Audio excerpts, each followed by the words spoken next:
दोस्तों, क्या आप जानते हैं, एक औसत इंसान के दिमाग में हर दिन लगभग 5,000 से 60,000 तक विचार आते हैं।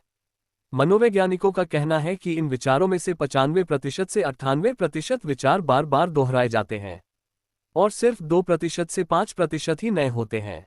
लेकिन क्या आपने कभी सोचा है कि ये विचार आते कहाँ से हैं? चलिए एक छोटा सा प्रयोग करते हैं। अपनी आंखें बंद करिए और एक ऐसा रंग सोचिए जो आपने आज तक कभी नहीं देखा। हो पाया? नहीं ना। लेकिन अब आंखें बंद करिए और लाल रंग सोचिए। तुरंत ही आपके दिमाग में लाल रंग आ गया। यानी हम वही सोच सकते हैं जो हमने पहले देखा, सुना या अनुभव किया है। यही हमारे विचारों का बीज है। जब हम इस संसार में जन्म लेते हैं तभी से हम हर चीज को देखने, सुनने, अनुभव करने लगते हैं। हर अनुभव हमारे दिमाग में विचारों का एक बबल बनाता है। जैसे जैसे हम बड़े होते हैं ये बबल भी बड़ा होता जाता है। इसलिए जो आपने देखा या सुना ही नहीं उसे आप सोच भी नहीं सकते। लेकिन फिर ये नया नया विचार वैज्ञानिकों या खोजकर्ताओं को कैसे आता है? निकोला टेस्ला कहते थे उन्हें एक अदृश्य शक्ति से प्रेरणा मिलती थी। बड़े वैज्ञानिक और बिजनेस लीडर मानते हैं कि विचार ब्रह्मांड की ऊर्जा से भी आते हैं।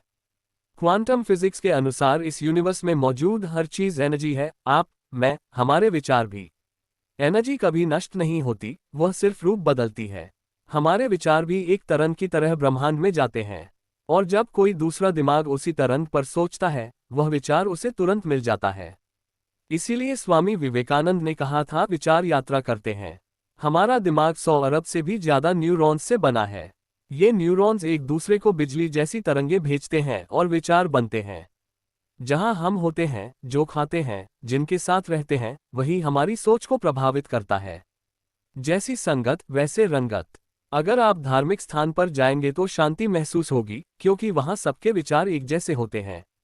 अगर आप जंगल में जाएंगे तो वहां की शांति आपके विचारों को भी शांत कर देगी। हेल्दी खाना, सकारात्मक संगत और ध्यान, मेडिटेशन, ये सब आपके विचारों को भी सकारात्मक बनाते हैं। विचारों पर सामान्यतः हमारा नियंत्रण नहीं होता, लेकिन जिसने अपने मन को साध लिया, जिसने ध्यान की आदत डाल ली, वह अपने विचारों को भी नियंत्रित कर सकता है।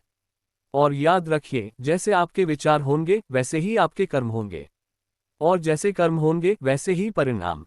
दोस्तों, अब आप जान गए होंगे कि हमारे विचार कहाँ से आते हैं और उनका कितना असर होता है। अपने विचारों को कंट्रोल करना सीखिए, उन्हें सकारात्मक बनाएं और अपना भविष्य उज्जवल कीजिए।